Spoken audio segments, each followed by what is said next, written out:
Thank you very much. Good morning once again. Hafsa Seguya is my name. I do tax literacy in URA across the country, and it leans more to domestic taxes. I do teach taxes that we Hafsa, you collect can just domestically. lower your camera slightly. I think, yeah, that's better. That's okay. Yes, Yes, that's good. yes. So today we are here to get an insight. Well, it's in the real estate sector, but it will lean more to rental income tax because it's the major tax that we do collect from the real estate sector. Let me try to move my slide. I don't know what technology is doing to me, my dear.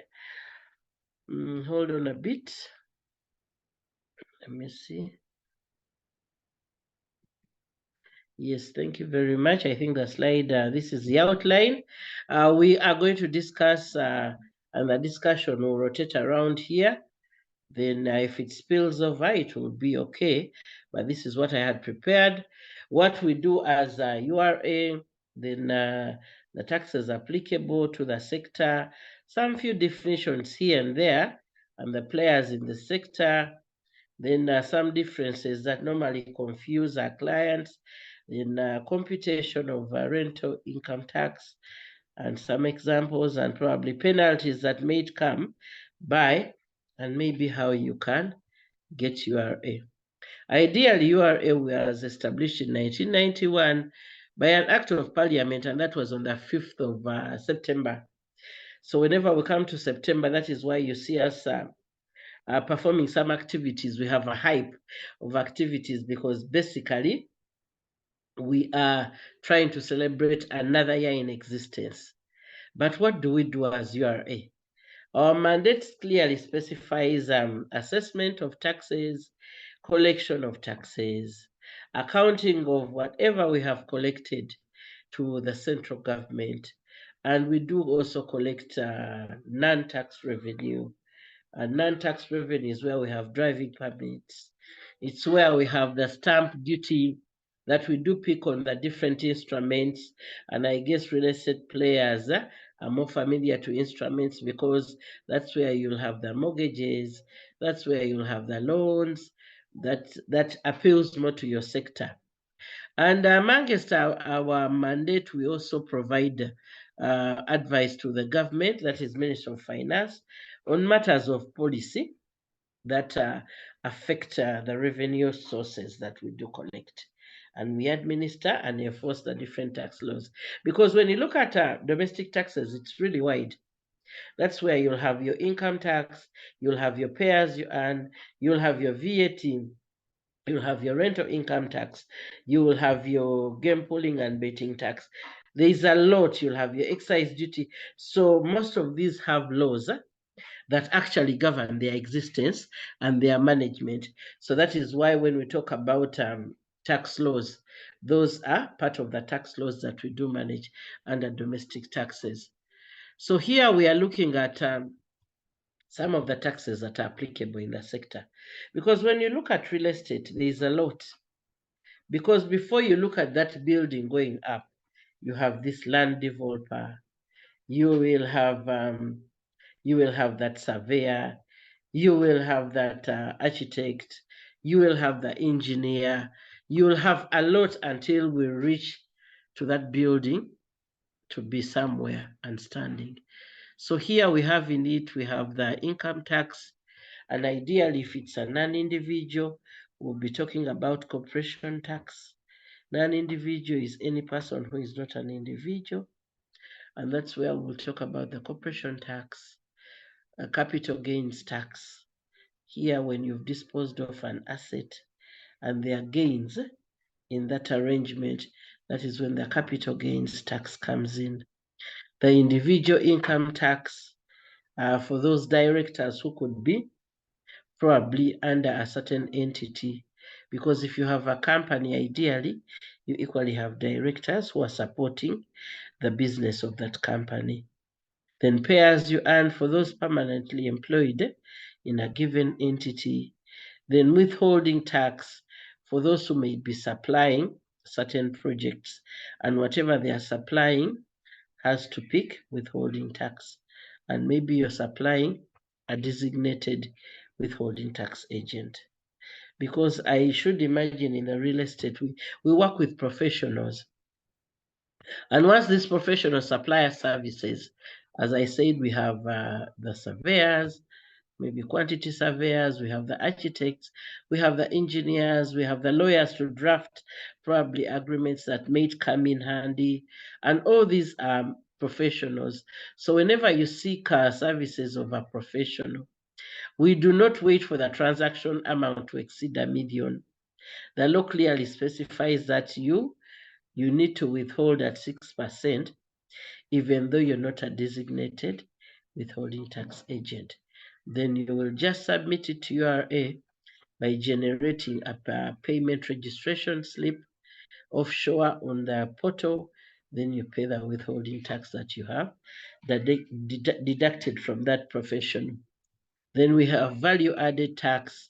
Ideally, this comes in more handy when we are looking at developed property, where maybe there are spaces that you need to rent out, and they need to pick, most on commercial basis, they pick VAT. And we have the non-tax revenues, as I had clearly talked about. Stamp duty comes in handy because you may need to do these transfers if it's a land transfer or a building transfer in the names of whoever is acquiring it. So ideally, this is what we do collect from the sector. But before I go ahead, I wanted us to get some simple definitions. Because when URA talks about rent, how do you understand it? Ideally, when URA talks about rent, it's any payment that includes a premium or like amount as a consideration for use or occupation of use, or the right to use or occupy land or building. Ideally, you might have a space, and that space is given to somebody to use it, but on an arrangement that something has to be paid, a consideration, probably every month.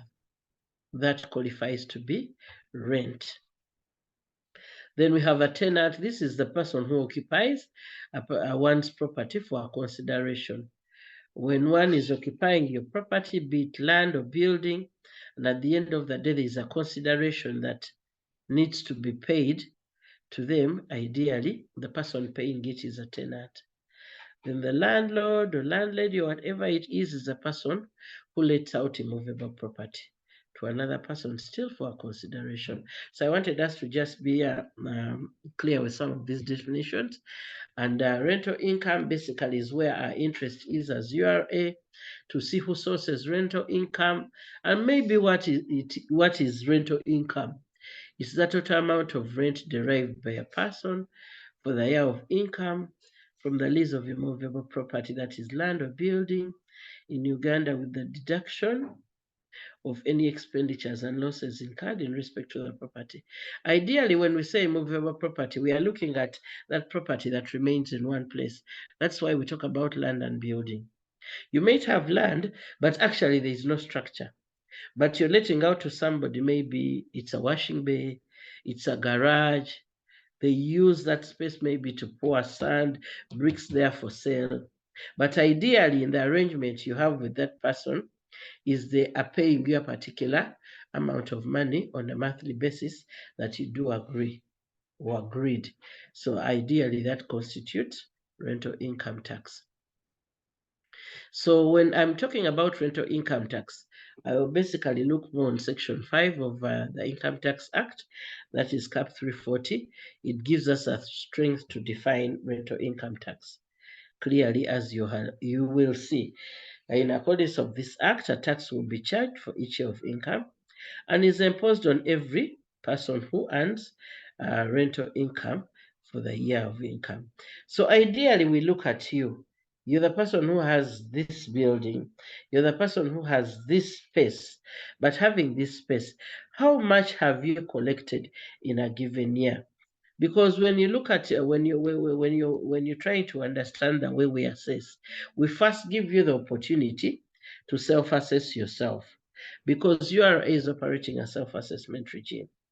And secondly, you're the one who knows which client has paid, which tenant hasn't yet paid, which tenant ran out without even paying you, because that basically happens in this industry. You cannot avoid it. So here, when I'm looking at the real estate players, I'll have a number of players. These are rental property business landlords, landladies, real estate apartments. We have those selling and buying real estate, and these definitely I'll come and look for the capital gains tax. We have renting and subletting real estate. This is most common in Kampala, in the CBD. That's a central business area, where the owner of the business may not even know the tenant. But in between there is somebody called a mulod, who basically gets the space from the building owner and sublets it to others. This is a practice normally that is done in Kampala, most especially downtown. Then those providing other real estate services such as appraising real estate or managing real estate. Here we have the property managers, who basically manage these properties on behalf of the owners. Then we have the surveyors, the engineers, the architects, the lawyers. All these are also players in this industry, because without them, certain things may not run smoothly as we expect them.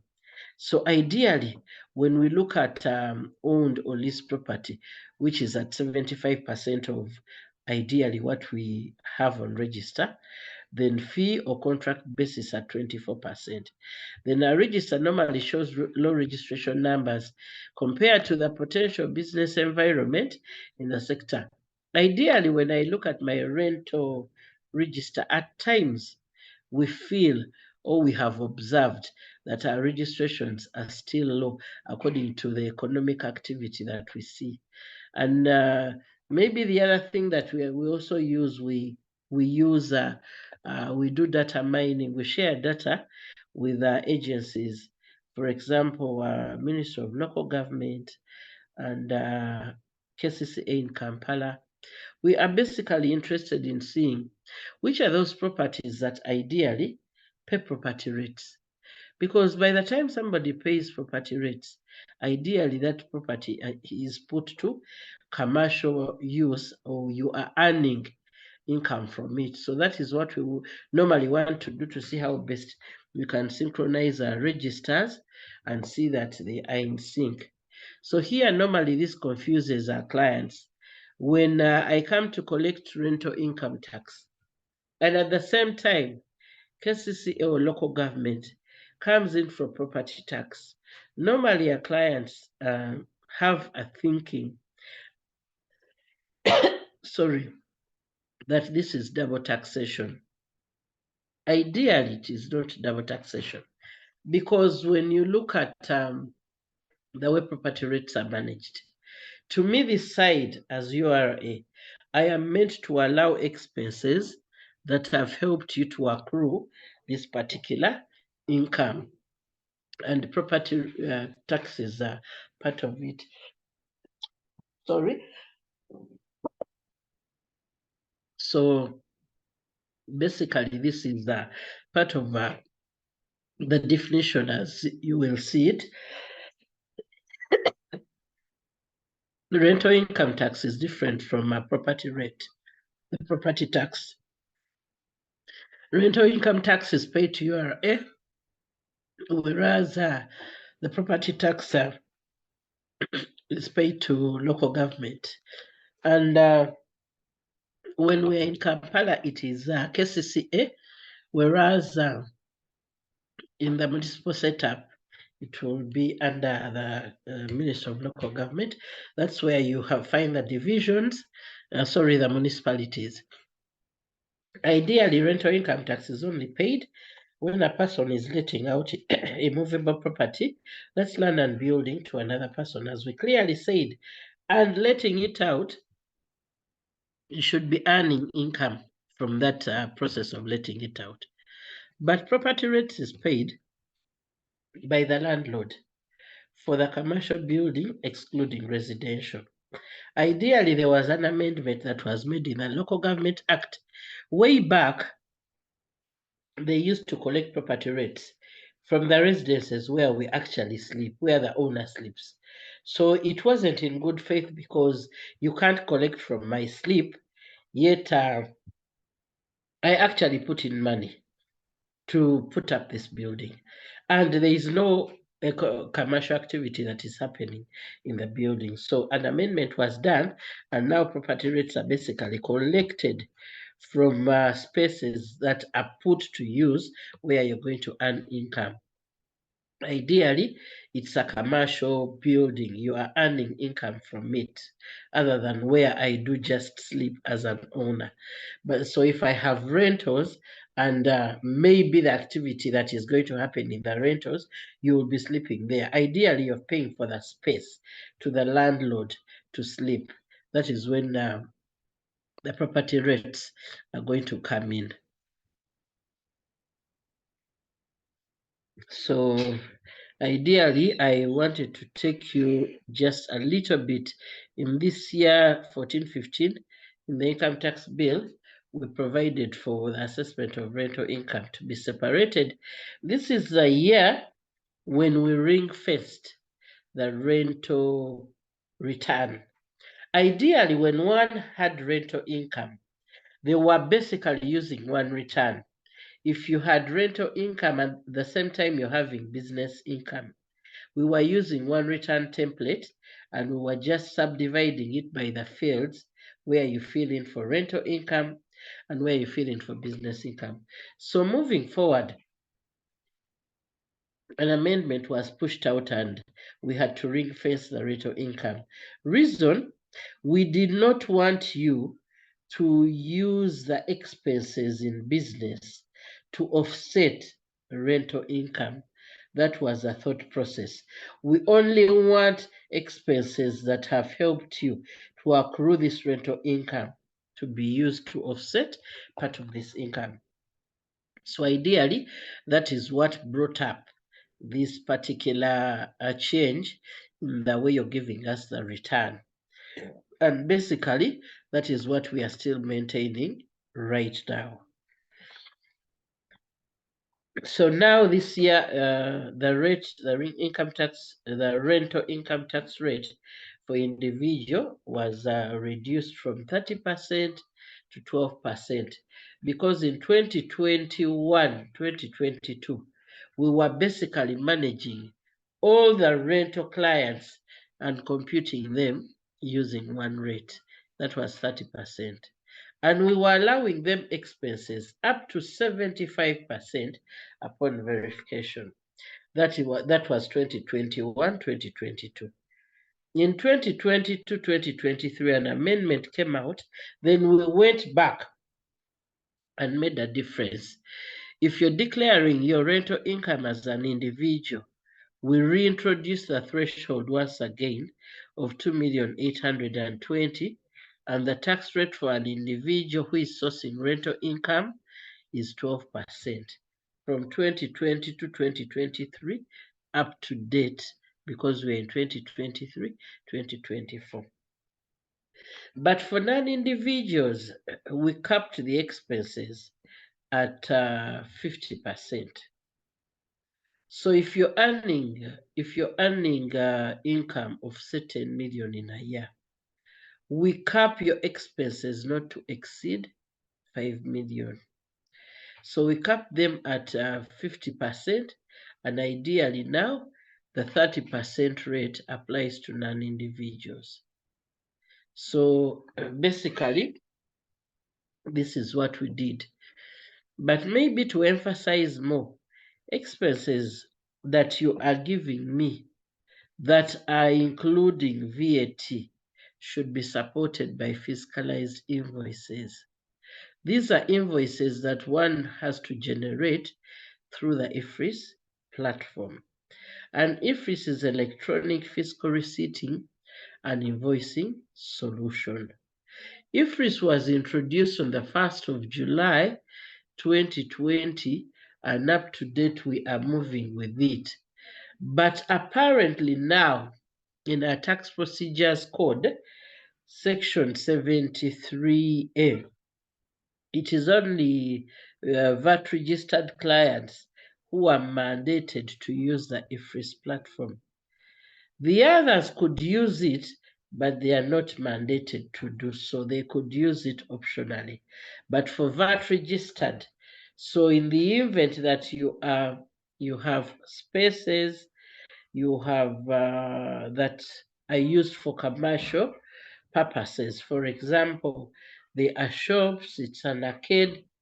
You have to be very cognizant of the fact that, one, you need to pick VAT. Then two, you need to issue fiscalized invoices to your clients, because it is by law that you are required to do so. Once you do, you pick VAT and you don't issue a fiscalized, then it may cause a penalty that may be imposed to you, and the penalty is harsh. Our penalty is 300 currency point whenever I get an invoice that actually is not fiscalized. And 300 currency points, whereas my currency point is 20,000.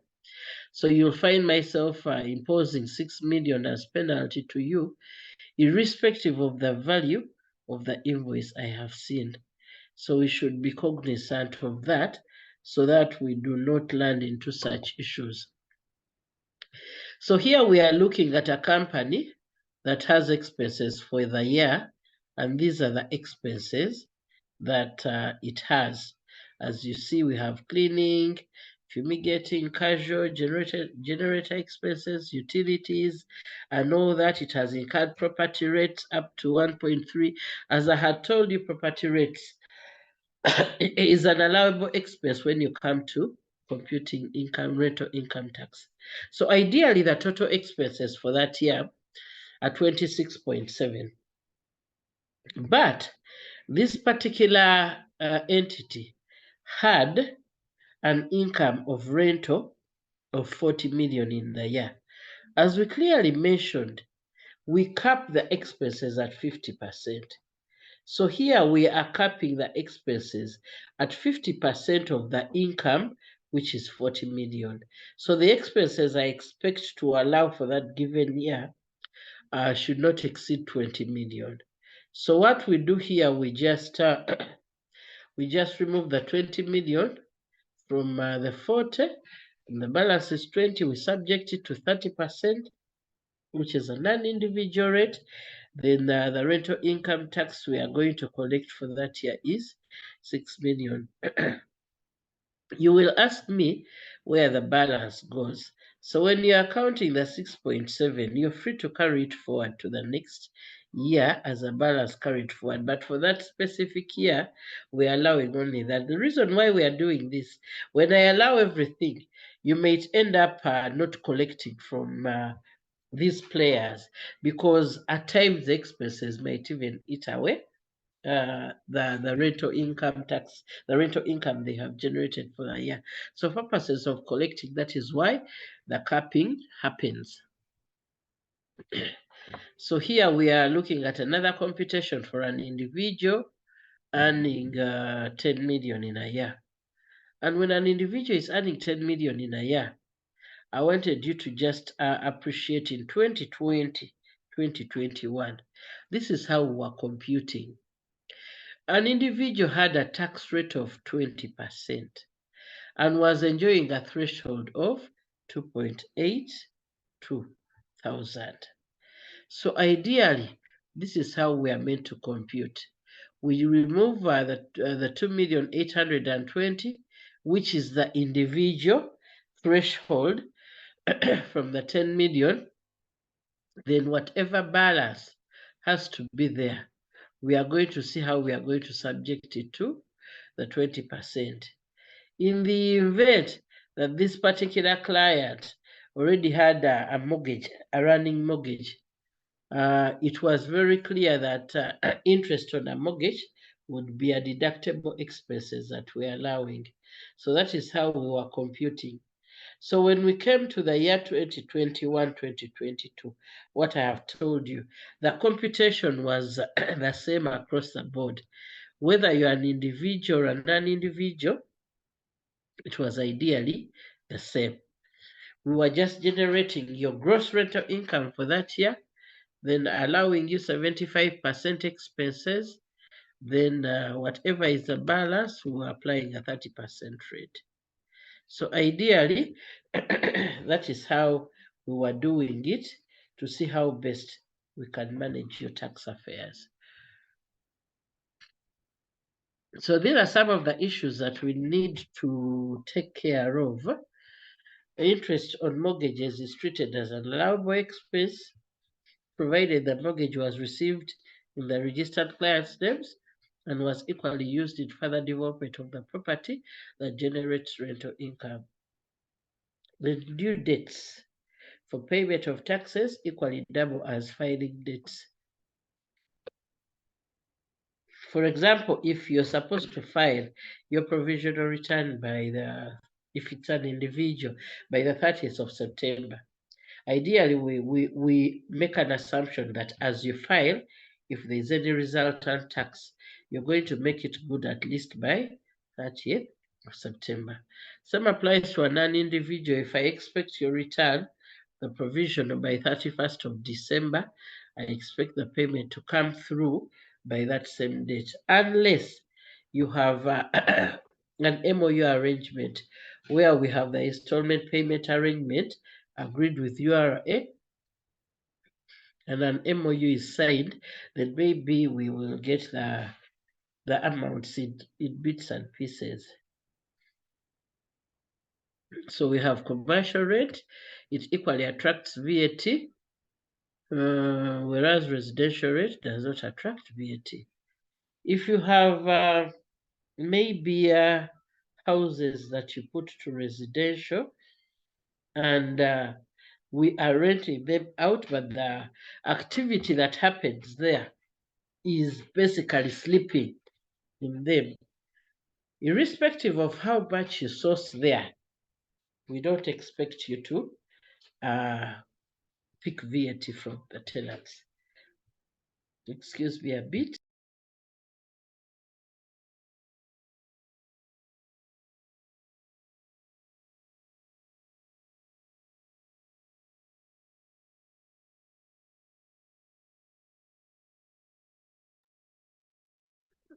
Then maybe the other thing I wanted us to remind ourselves, we have the objection, and it still takes 45 days. 45 days is when you're issued an assessment and you feel you're not comfortable with it.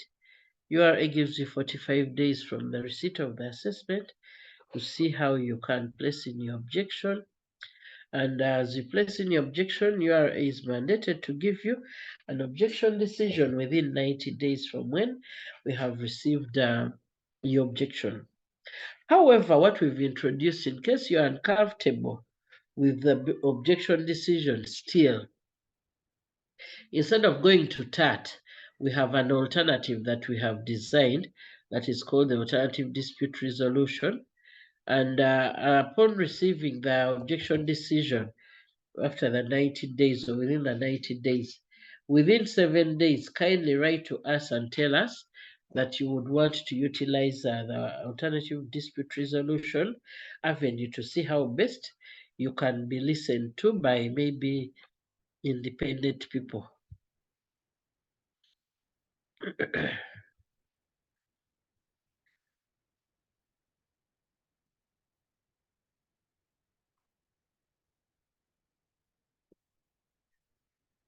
I'm trying to move my slide, but I think at times technology has issues here because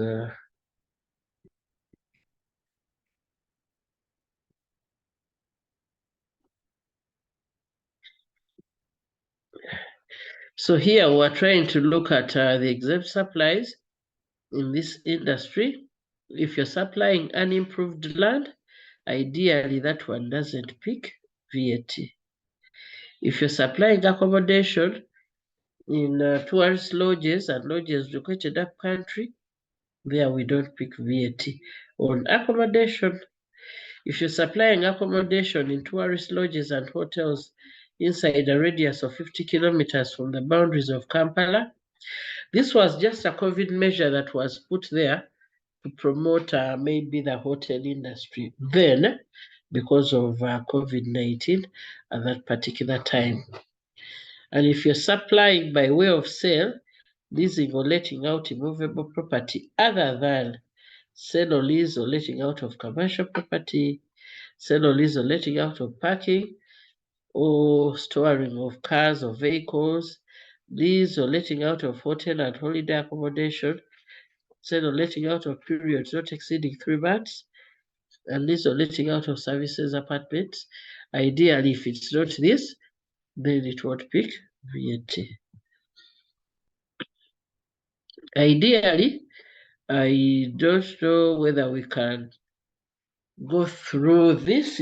I just put it there to bring certain people on board for VAT purposes. Ideally, VAT goes hand in hand with some of the players in the real estate because they are basically managing commercial properties. And VAT comes in when you are basically managing a commercial property and your turnover for a given year exceeds 150 million. So that's when the VAT comes in. So VAT is basically a value add, an indirect tax, and it is picked at every stage in the different stages in the chain of production. In Uganda, VAT is imposed on the supply of goods and services and made by a taxable person. And taxable supplies can either be zero rated or standard rated. Whereas commercial property, commercial rent is a taxable supply as per the VAT Act, whereas residential rent is exempt. It's mandatory to register for VAT if your gross income is above 150 million, or if I do a quarterly test of 3 consecutive months. Once your income exceeds 37.5, then ideally you are due to be registered for VAT. But before we register you, there are things we look at. We want to see whether there is a fixed place of abode when we are registering you. But at times, a fixed place of abode these days, we at times decline to it because what we have discovered, we have online businesses. Somebody can have space, but ideally they don't have an office where they sit, but ideally they have buildings, but they don't need to sit in the same buildings. So at times we decline on that, but we emphasize on proper record keeping. That's your records to ascertain your income and your expenses, and we want you to at least be in position to submit returns, most especially income tax returns, because income tax returns are it's a provisional and a final before we can register you for VAT, because for VAT it's on monthly basis, and we want to ensure whether you fit and a proper person. Ideally, this is an IFRS I've been talking about. It's a solution that we introduced, and it's under the Domestic Revenue Mobilization Program made to source revenue domestically, because in COVID, we were relying more on the customs duties, but we discovered that everything went bad and the borders were closed, so we had to put a lot of energy on incomes that are sourced within the country. And we introduced it because our clients and the tax body both had challenges in collecting and then challenges in maybe declaring. So that is when the IFRS solution came into place. It's a new smart business solution used to record business transactions and to share information with you in real time. And once a transaction is initiated in IFRS, and then we automatically see it in your inventory. So now you don't even need to keep physical receipts or invoices, because at times some receipts fade. But with the IFRS platform, everything is well, and you can basically do it. Maybe what we have introduced also are other means of how you can issue the invoices. You can use the invoicing. That is when you go to the portal and log in with e-invoicing, then you issue that invoice. But ideally, we also introduce electronic fiscal devices. There are machines that look like point of sale machines, and you purchase it at 1.1. We have a vendor that we accredited called Rank Consult. They are located in industrial area. That's where you purchase it from. They do the maintenance and everything to see that that device can work for you. But whatever expense you incur on it is an allowable expense for your business. Then we equally also went ahead to introduce EDC, electronic dispenser controller. This one is only going to be used by those in the fuel and gas stations. So basically, these are compliance requirements, timely registration for taxes. That is when we give you our TIN. You declare all sources of rental income in full for a given year. That is giving us a return. Then complete the return of rental income for the year with supporting rental agreements. Here we emphasize more on tenancy agreements so that it can be very clear to us and yourselves how much you're charging, so that we don't think for you.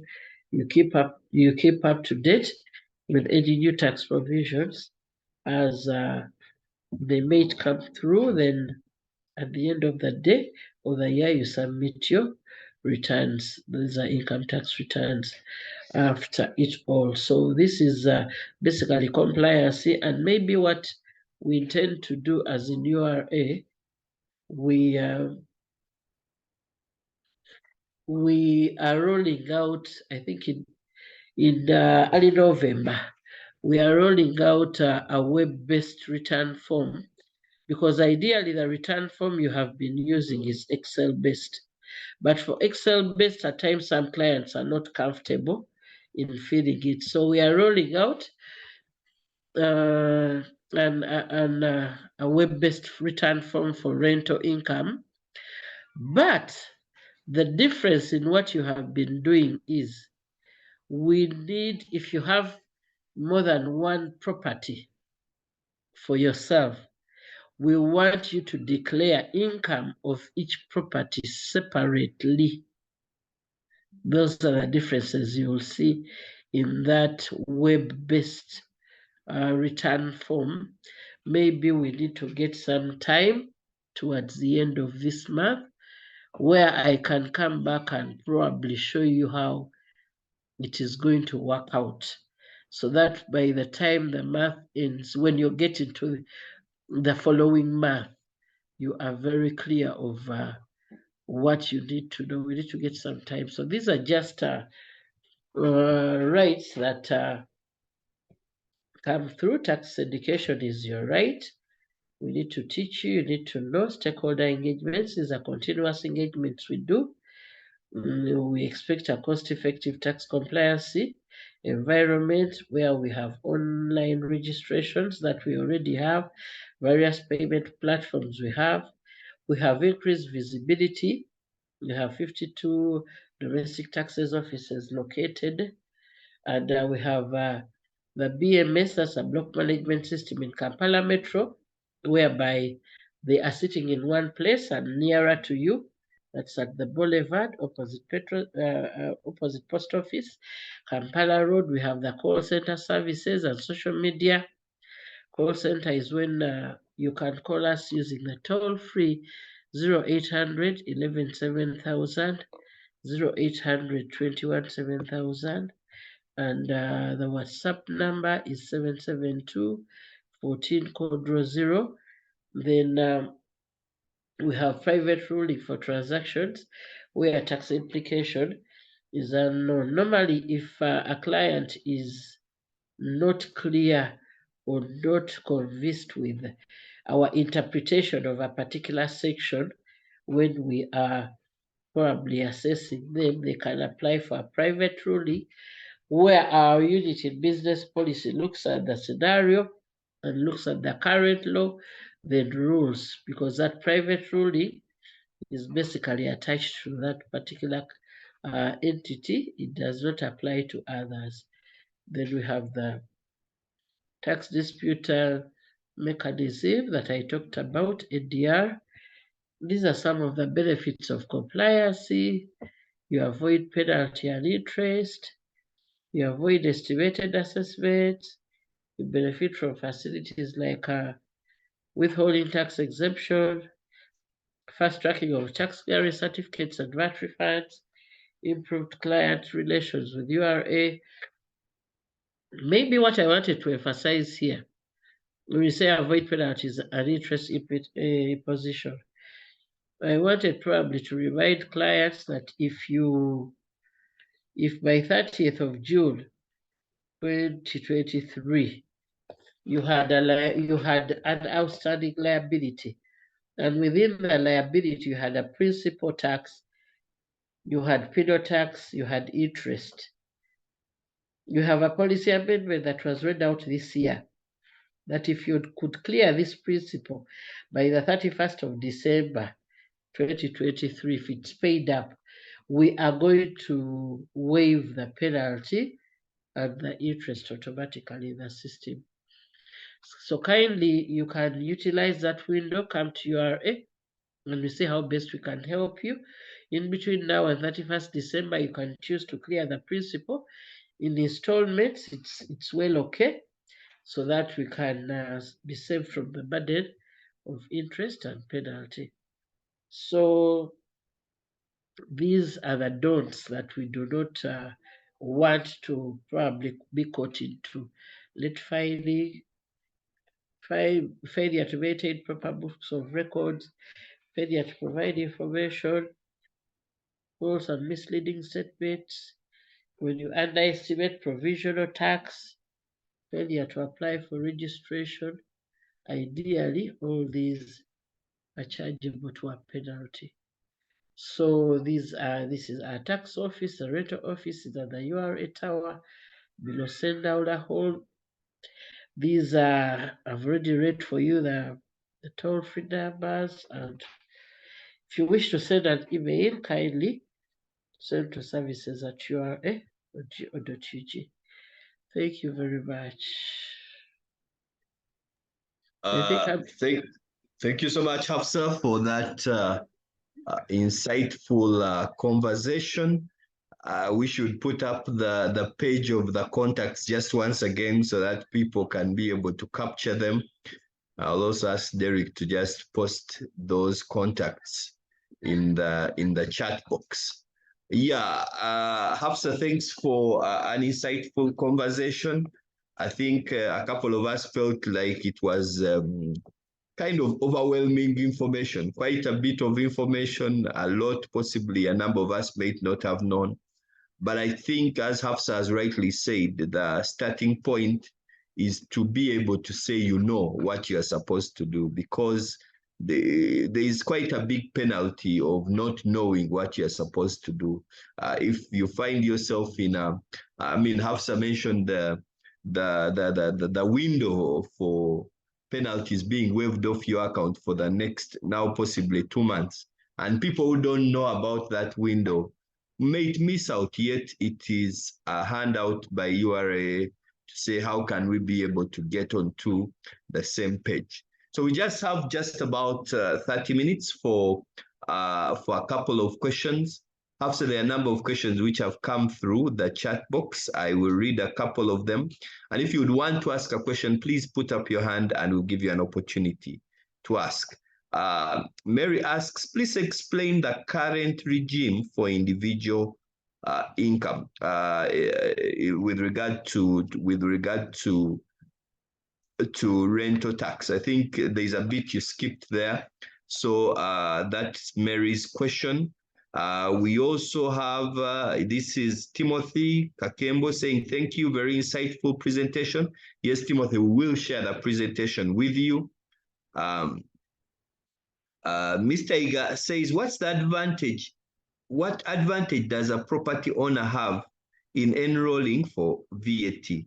If I have 151 tenants, each paying me 1 million a year, why should I charge them another 18%, for VAT only because I have reached the gross income of 150 million? That question comes from Mr. Zinunula. Council Emily asks, why do you force individuals to pay tax every quarter? Can't I just pay once? Why should I pay every quarter? That's Emily. That's Emily's question. And asks, please explain why you keep sending us assessments and penalties when our rentals are registered in a company.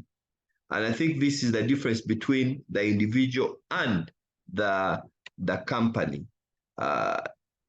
Emily says the Excel spreadsheet is not user-friendly. I think the web-based platform is welcome from Emily's comment here.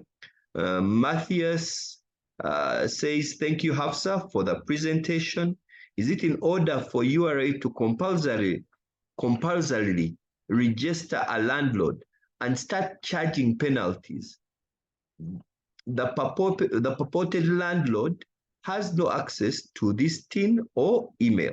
This is compulsory, so you are registered. I think he's saying that, should I be registered without my consent to be registered? Then Timothy has a question here.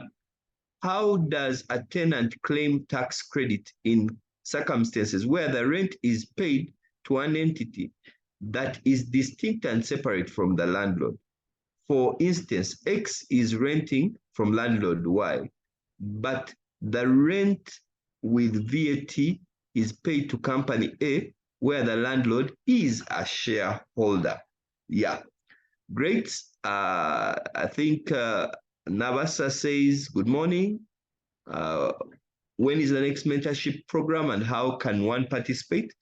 Well, the Business Recovery Series happens every Thursday, and we engage on other platforms and some of the speakers. I think I asked Hafsa to share those contacts because some of them can be able to give you a bit more support in those areas. Timothy, let me give you a chance to ask your question. Thank you very much, sir. Thank you, Madam Hafsa, for the presentation. Mine really is around allowable expenses that you explained to us, whereby for a company, it's 50% of the revenues. And if anything extra comes by, it's forwarded to the next year. Now, the challenge, or what I seek to understand, is where you have these expenses and they seem to be quite high every year, especially where you have properties that have to pay maybe say mortgage or loan fees. There is a consistent interest fee that you're paying every year on top of other expenses. So if you only allow me 50% and have exceeded and you carry forward the balance to the next year, again, it also exceeds, you carry forward, and you're creating a sort of a dog chase tail kind of situation whereby we are just recurring. To what end? Perhaps you can talk more about that and advise. Thank you. Thank you, Timothy, for that question. Hafsa, please go ahead and answer those, then we can have another round. Very much. Thank you very much. Let me start with Timothy. Timothy is a little uncomfortable why we are capping the expenses to 50%. As I clearly told you, Timothy, in my presentation, ideally for non-individuals who are not even capping, way back, we were allowing whatever expense you give us, provided it's justifiable. But what we realized is either clients were doing a lot of tax planning, we were basically not getting any rental income tax from non-individuals because it was open as you hear it. Somebody declares expenses that exceed their income. For this year, he does it 5 consecutive years, and you end up not collecting from that person. So for collection purposes, it's a collection mechanism. That's why we are capping expenses at 50%. And you will find even some people can't even utilize the 50% as it is. Yes, we will compute 50%, but upon verifying what they have taken as credit, the other things are not there. So maybe since it's a law that is already in place, ideally you can send in proposals, since you have an umbrella body. I think the area, it's called area Association of Real Estate Agents and whatever it is, and players. You can send in your proposals to prepare for the next amendments that may come in.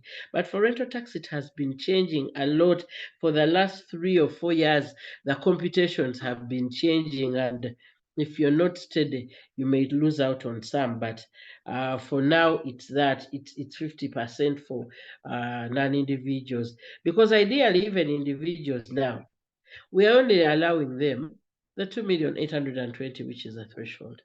So whatever you have expense has to fit within that. So the rest is taxable. So the next mentorship program, I think this has to go back to the authors of the program. I may not exactly know, because I'm on the support side. Whenever you need support is when you call on me. Then some lady talked about the current regime for individual rental income tax. The current regime is very clear. Ascertain your gross rental income for a given year. And the years we manage a financial year from 1st July to 30th of June. Kindly ascertain your gross rental income. Whatever you have managed to source out from that property or from those properties. Then you have to subject it to kindly reduce it by 2,820,000, because this is an individual. Maybe I wanted to give you an insight of how we come to the 2,820,000, because it's not guesswork. If this person is an individual, I'm just imagining if this individual were to be employed, they would enjoy the pay as you earn threshold of 235,000 per month. But because they are not employed, they are into another source of income. I'm going to subject the 235, I multiply by 12 months, because I'm computing this rental income annually. And when you multiply 235,000 by 12 months, you're going to get 2,820,000. So on the gross rental income that you have sourced as an individual, kindly remove or subtract 2,820,000. Then whatever is the balance is what you're going to subject to 12%. But being an individual, you may compute that tax, but you may not be in position to pay it at once. That is why the law clearly specifies and allows you that you can break it down in 4 installments, the tax component. For example, if the tax component was $1 million, you can break it down, and every quarter you are paying 250, provided we receive it within the same year of income. Because once it exceeds that year of income, it will start attracting interest for late payment. The advantages of property owners, why they have to charge their tenants 18%. Ideally, Mr. Zinunula, 18% is VAT. And VAT has 3 categories. We have those that are exempted. Ideally, they would have been standard rated, but by the Act of Parliament or by whatever law that has come in, it has exempted some of these, either services or wherever. Let me give you examples, like in the education sector. We do not pick VAT from the education services. The exempted and the education materials are 0 rated. Same applies to medical. The medical services are exempted and the medical equipment are 0 rated. This is basically meant to support those 2 industries to grow, so that you can get these services at a relatively affordable cost without the VAT component. So In VAT, we have exempted, we have zero rated, and we have standard rated. So clearly, rented spaces are standard rated once they are put to commercial business.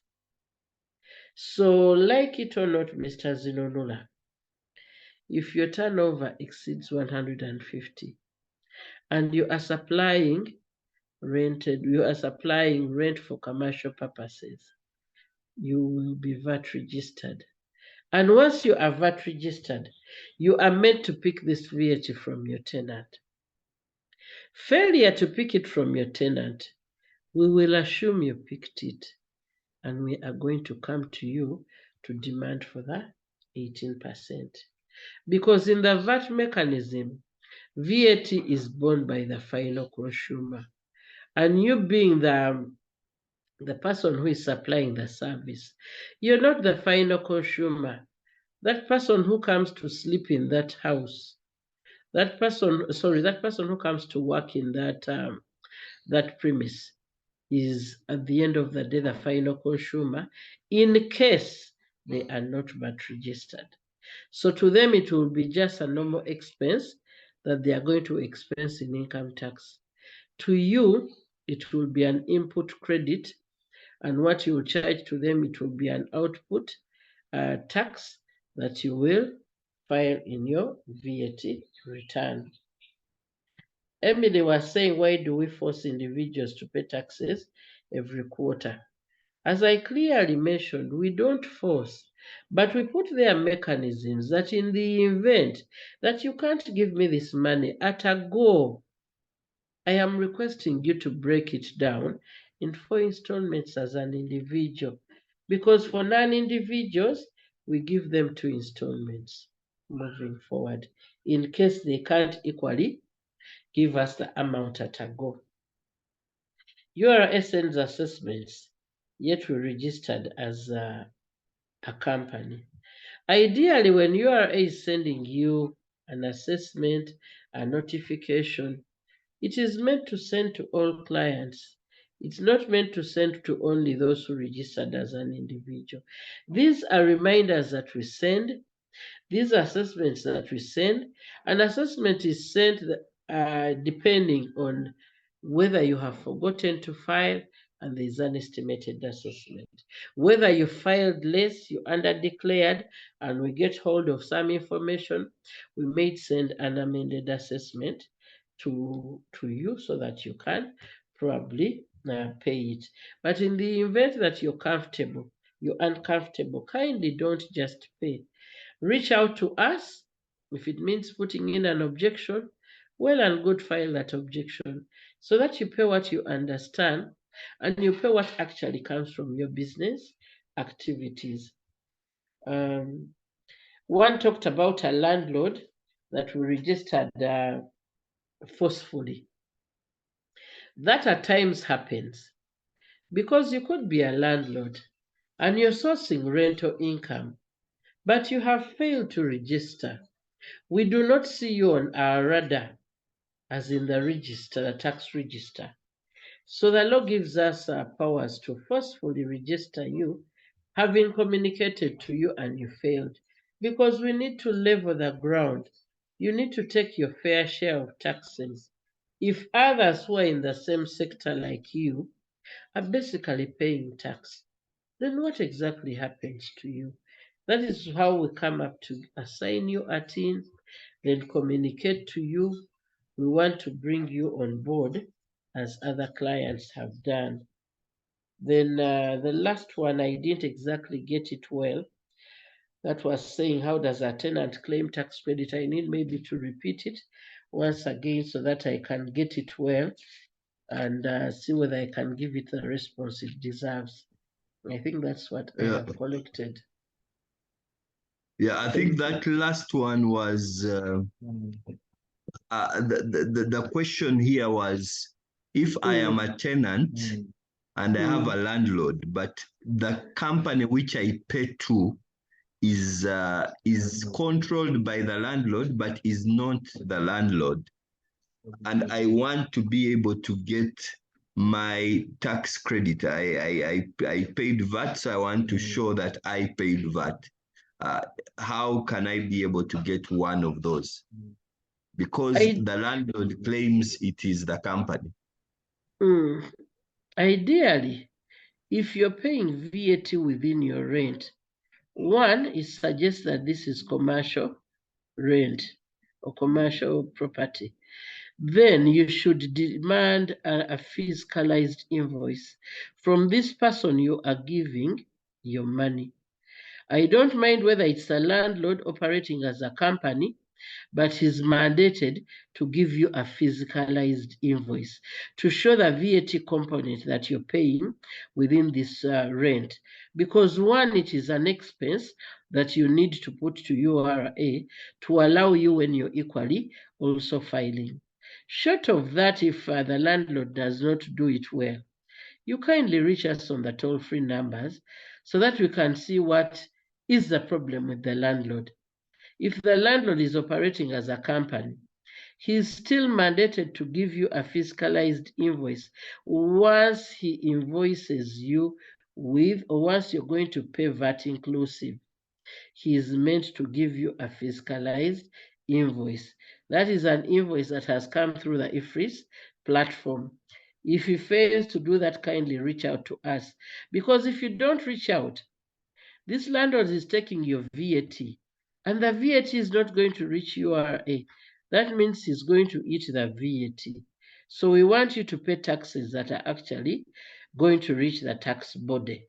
So whatever the landlord is telling, whatever story he's telling you, he has to be in position to generate a fiscalized document. And once, and if the landlord is a designated withholding tax agent, ideally, it will also apply in the same way.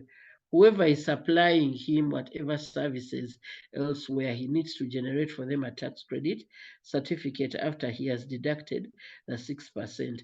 So either way, whatever the landlord is defining himself or herself as, they are in position to give you the right document. Because once they don't give you as a tenant, how are you going to expense the rent expense in your return? Because ideally, most of the biggest expenses in business are rent and maybe taxes, import duties. So once you don't get documents to justify these expenses, then we are going to disallow them. And whenever I disallow an expense on your behalf, that means I am increasing what you're going to pay to URA. Let me hope I've answered you. Super. Thanks a lot. We'll just have time for possibly one more round of questions. Lincoln, go ahead and ask your question.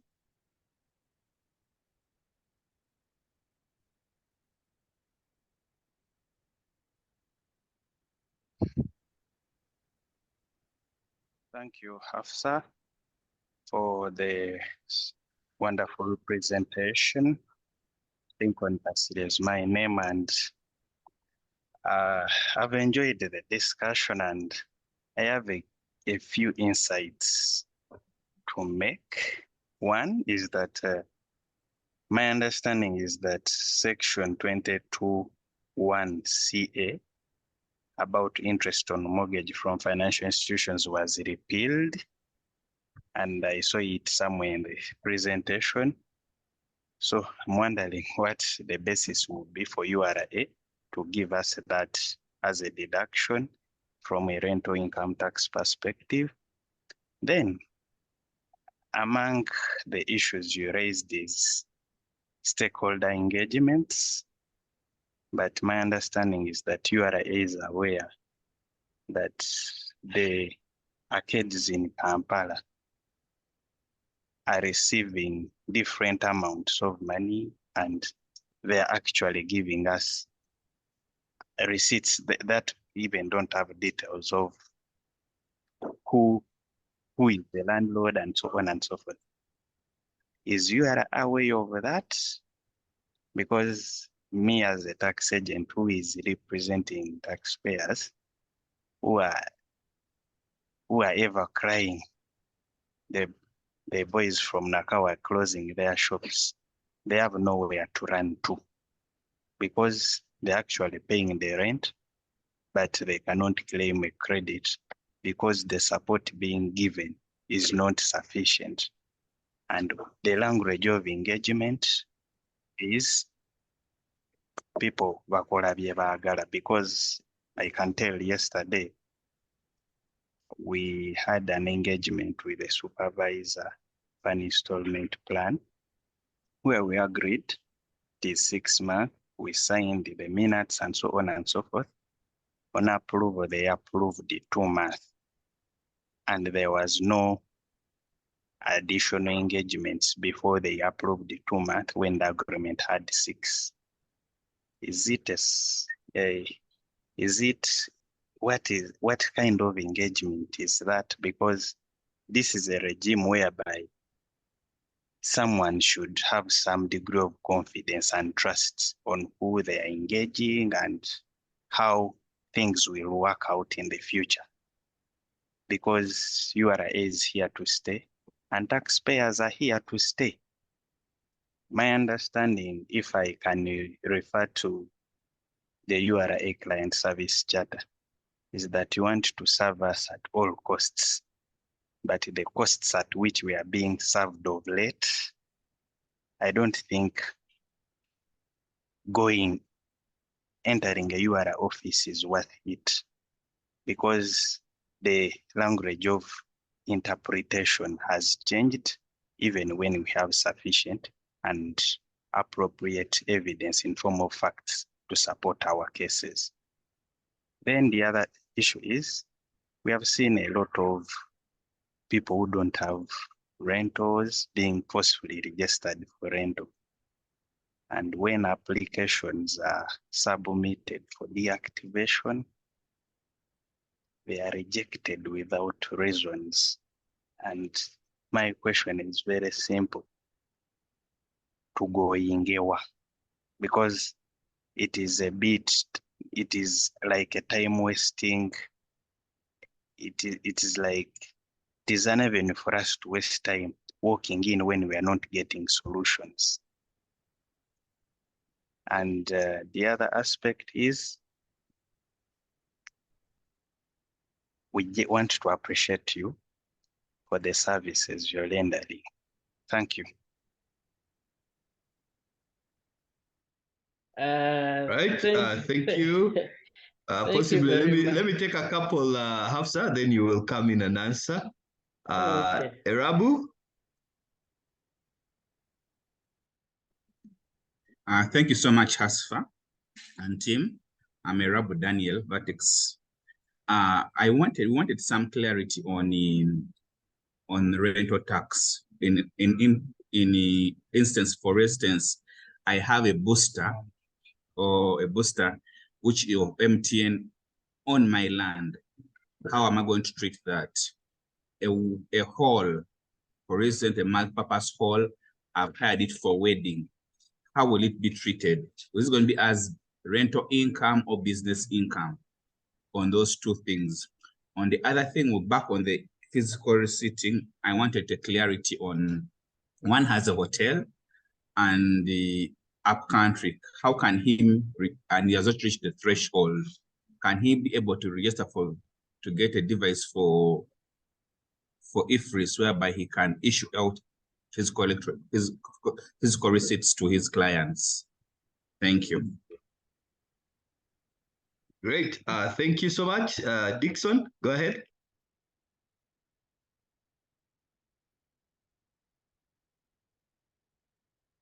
Dixon Sentongo.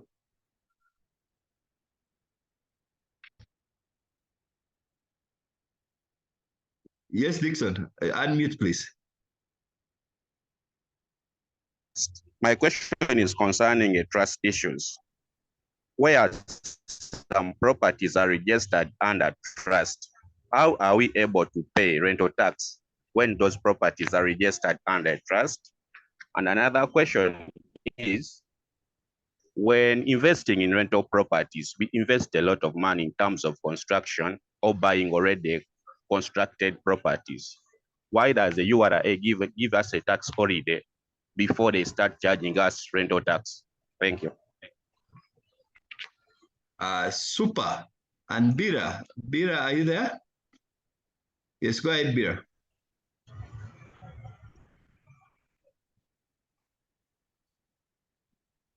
Bira Bosa, please go ahead.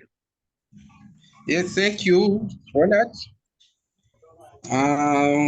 Also, thank you, Hafsa, for what you have told us. My question is one, there's a scenario whereby someone sub-rented a certain house, then these are two incomes from one property. The the owner of the property rented it to someone, he got a revenue, he got some income, and then also someone who had sub-rented also is getting the income. Then are you supposed to tax the two? Because this one is issuing a receipt to the sub-renter, and then also the sub-renter also issues the receipts to those who are renting the properties. Super. Thanks a lot. I think that those are the questions, and our time is running. We have a couple in the chat box. I think, Hafsa, I'm going to request that you respond to those and possibly pick one or two in the chat box, and then we can wrap up the session. Thank you very much. Let me start with Lincoln. Thank you very much, Lincoln. You had a number of them. We start with section 22A, 22.1C, that talks about expenses that are derived for business purposes. Here, when I talked about mortgage, the mortgage interest, I think I was taking you back where we have come from, as maybe we manage the sound, the feedback. Kindly let us manage the feedback because we are not hearing each other. When I talked about the mortgage interest, I was taking you back how we come computing rental income tax. I think I took you back as far as 2020, 2021, 21, 22, 22, 23, so that you appreciate the changes that have been going by. There it was very clear that mortgage interest for an individual was clearly allowable on its own independently. Today, or for this year, if I may speak for this year, 2023-24, for an individual, it's not specified anywhere. But the law tells you kindly fit within the 2,820,000.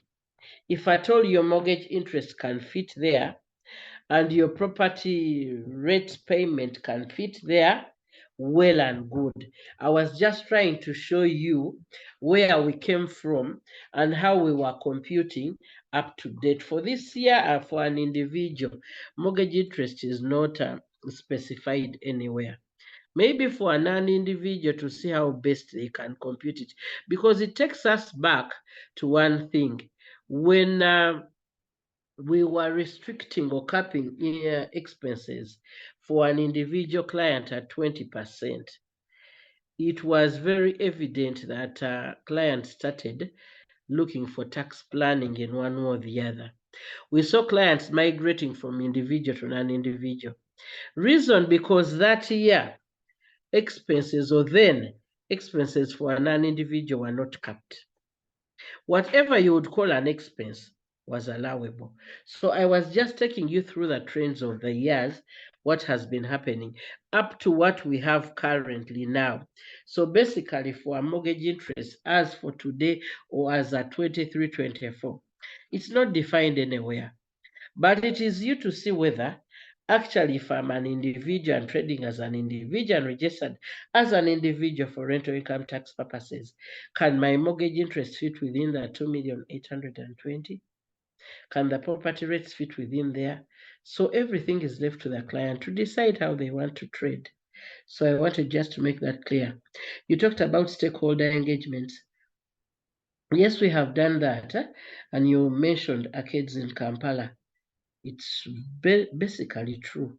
That I won't deny. Arcades in Kampala are not yet where we want. That could be my statement. We are trying our level best, and that is why we had planned for a meeting. But the meeting we got, everybody came, but we basically wanted those with commercial properties in the CBD.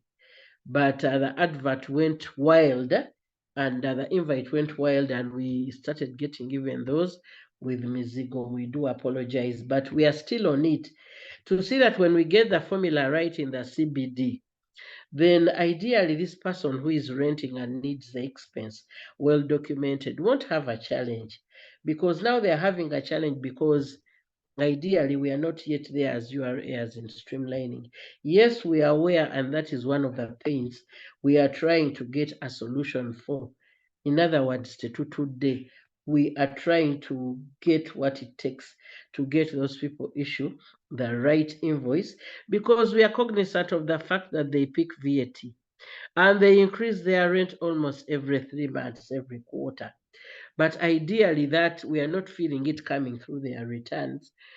And we are continuing with stakeholder engagements to see how best we can help in that. But for now, it's still a pain to those who actually expense on that in the CBD. Then on the MOU bit, maybe what I wanted us to be clear with, Lincoln, when you come to URA and you say you need the installment payment, there is a form we give you to show us what you intend or how you intend to clear the liability and in how many installments. But ideally at that level, it is not yet approved. It is your proposal.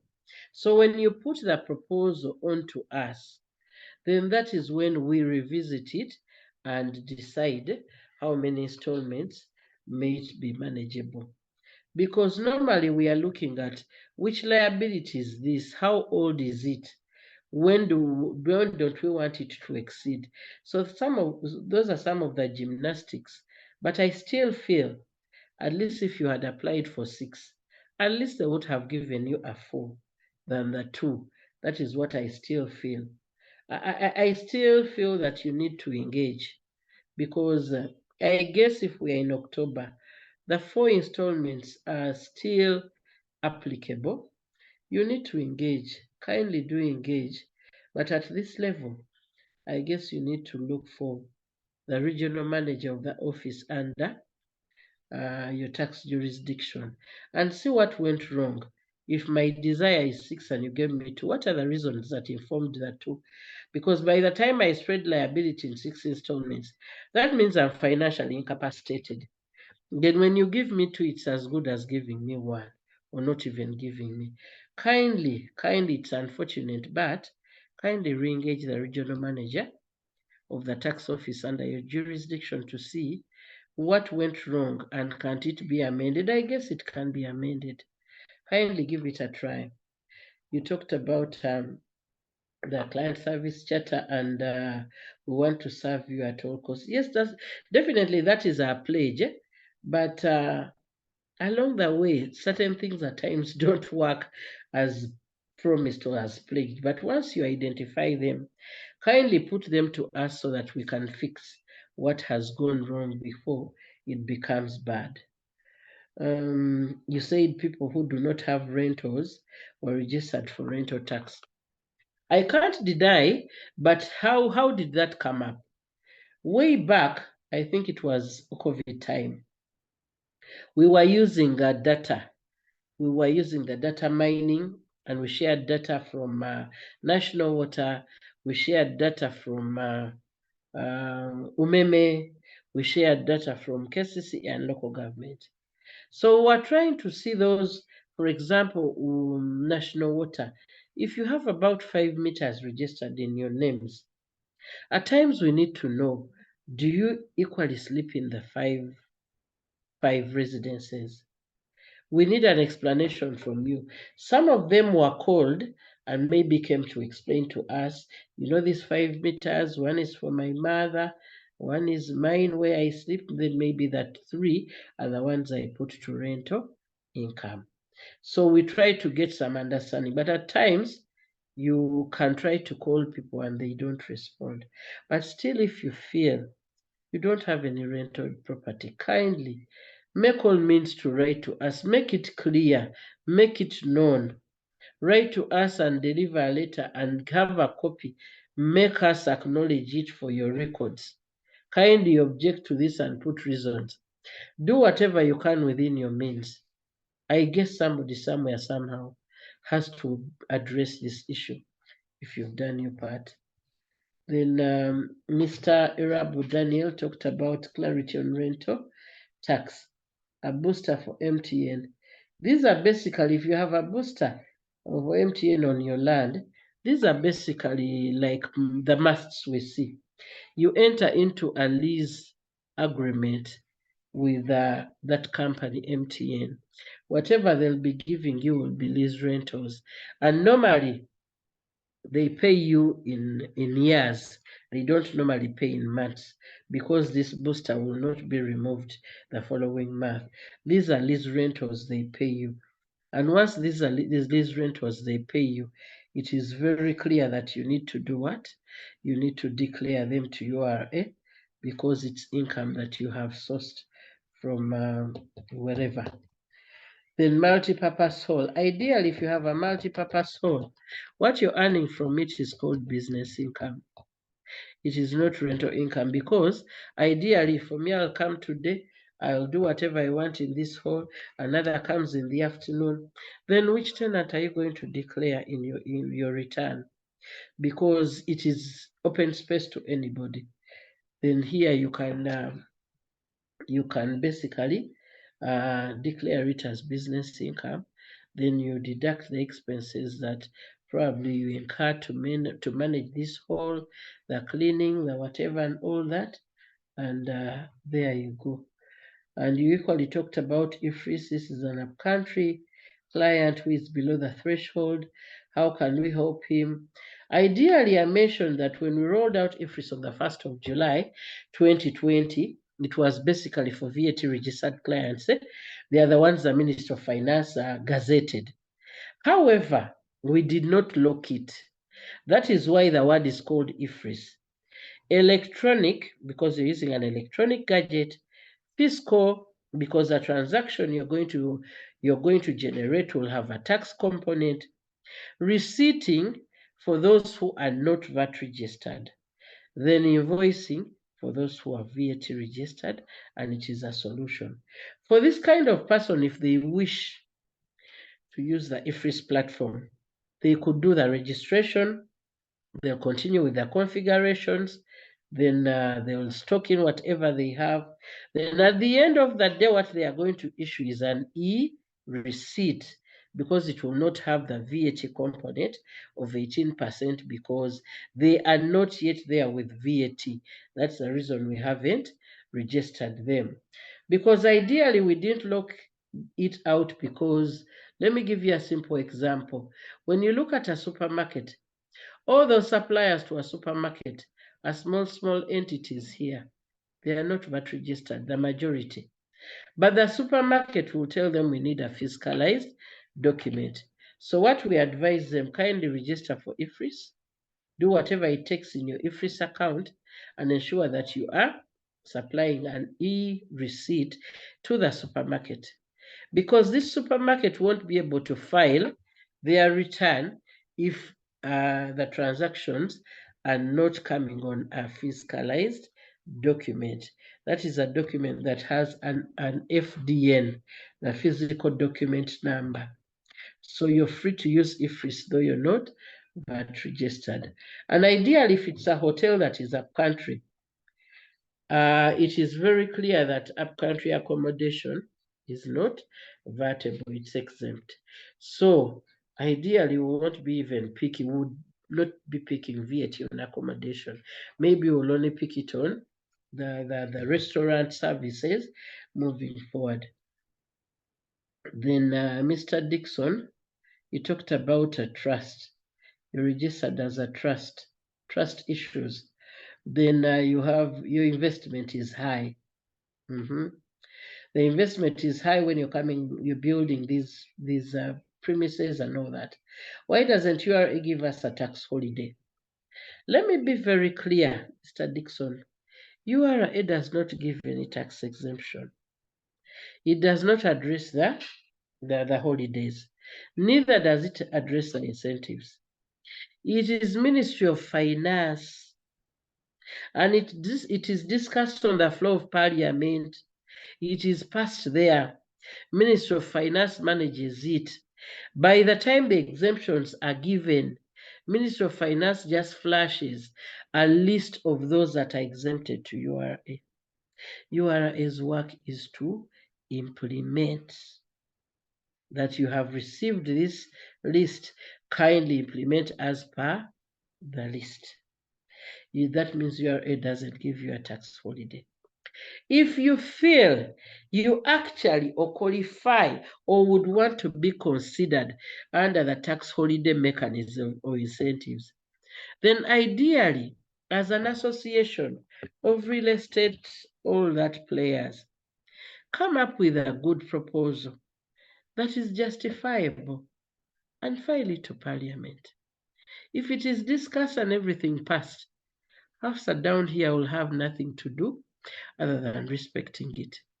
But let me insist, normally what we have been seeing given tax holidays are those entities that actually are contributing to probably employment, probably to developing the rural setup. Let me give you an example of an investor. An investor, when you come to invest, we want you to invest more than 50 kilometers radius from Kampala, implying that we are pushing you in the rural setup. Reason we want the rural setup to grow. We know when you invest there, the infrastructure will change. The road network will improve. Electricity will be nearer. Water will be nearer. You are going to employ locals in your factory. That means you're helping the country with the unemployment burden. You're going to source raw materials locally upon availability. You're giving them market. So considering all that I have said, put yourself in that and see, what is my building contributing to the nation? Yes, you will say it is development, but who is benefiting from it? It is entirely you. But here I'm looking at somebody who is going to employ 75% of their wage bill are locals. I'm looking at somebody who has brought an improved road network to the area. I'm looking at somebody where electricity is close and water. I am looking at somebody who is going to create business for the locals, who can provide raw material. So putting all that into one package, if you're making up your case as a player in real estate, kindly consider at least part of what I have said, because normally that is the bargain the country needs to hear. But if you're putting up a structure and ideally it's going to benefit you because we're going to pay you rent, then how are you helping those who are unemployed? So we need to come up with a good case, then push it where it has to go and see whether it will get the best audience. Mr. Bira Bossa, you have a scenario where you have a landlord and the landlord rents Hafsa. Hafsa is a tenant. The landlord is receiving rental income from Hafsa. Manya, the landlord only knows Hafsa as a tenant. But this tenant goes ahead and kutetenkanyas and brings in somebody here on the side. Ideally, when this tenant is bringing in somebody here on the side to sleep in this one room, to this tenant, it is even supposed to be business income because they don't have any property. What are they going to feel in the return? Property on which plot, on which block, in which area if it is not in your names. So ideally, whatever the tenant is getting from the other person they've subletted from is basically business income. It is not rental income because they don't have anything. But in most cases, people who do this, you take long to even know. They won't even declare. Because by the time they are doing this, they just want something small to go in their pocket. It will be difficult for them to declare. But in the event they have declared, it will be business income, because which property are they aligning themselves to? Already the property is declared by somebody in the system, it is not yours. Then you can't come ahead and say that actually this is my property. Let me give you an example in town.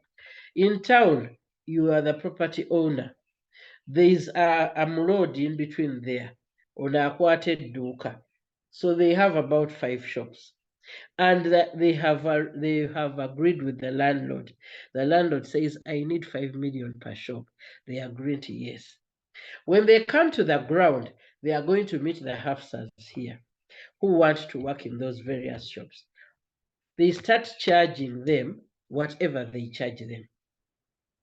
And what they are charging them is over and above 5 million. So that difference, they could be getting maybe 8 million per shop. So the difference of the 3 million is business income to this road. It is not rental income.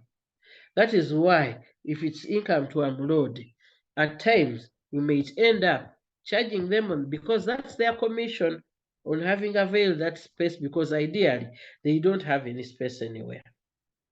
The space is for the building owner, but they are smart enough to get slightly more than what the building owner wants, and whatever they are getting is supposed to be subjected to income tax. Thank you very much.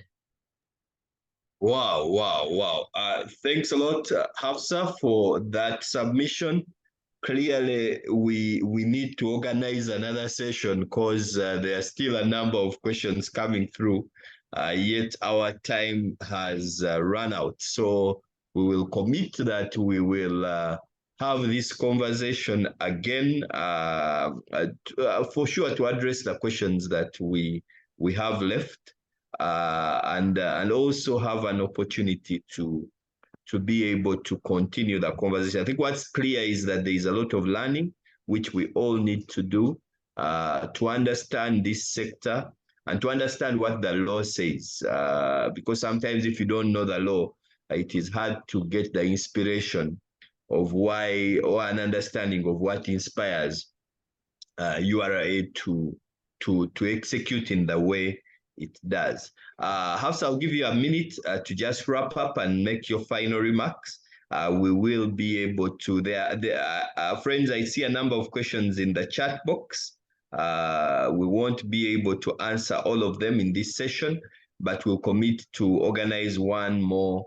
We're already 20 minutes beyond our end time to be able to get this conversation going. So we're going to compile them and we'll share them with Hafsa and the rest of the team to be able to find responses to them. Hafsa, please go ahead and make your final remarks. I would like to thank you very much for having spared your time to learn together, and maybe to thank you very much for supporting URA. You make things happen. You're the building owners, you're the property owners, and we do come to collect from you. Thank you very much for supporting us. Thank you very much for simplifying our work. But we hope to make things better. Yes, I do appreciate there are things that haven't happened the way they have to do. But we hope to, in our communications here and there, let us keep the communications moving so that we can do a better service. But all in all, we do these webinars from time to time. When you feel we need to talk to your people, kindly let us know through the public and corporate affairs, so that I do come in and we see how best we can deliberate. Thank you very much. God bless you as we develop Uganda together. Thank you so much, Hafsa, and thank also the team, Bukenya, and the rest of the team for helping us organize this. A big thank you to everyone who has turned up for the call. So many questions have come through. I know we just don't have enough time to be able to address all of them. I've seen a couple of people who have been sidebarred me with questions, but we will be able to see how to create another platform where this can be done. Remember, in November this coming month, on the 16th, we shall be meeting physically for the Global Entrepreneurship Week at Hotel Africana. Please plan to be there in person. It's a full day where we'll engage.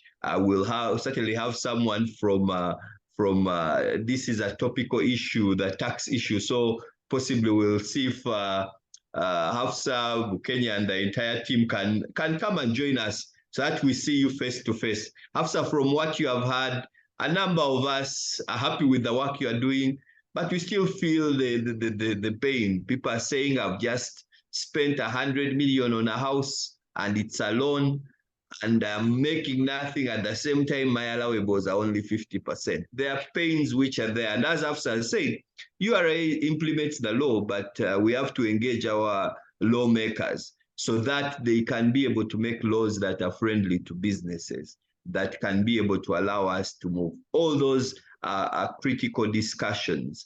And there are a number of things which we need to understand. A couple of the people who have joined the call are tax consultants. I think URA calls them tax agents. They sometimes help you explain the law and how you can be able to navigate it in a legal manner. A couple of them are on the call. Please engage. Don't hesitate to engage your CPA, to engage your tax lawyer to help you with these conversations. The offices of URA open for that specific purpose.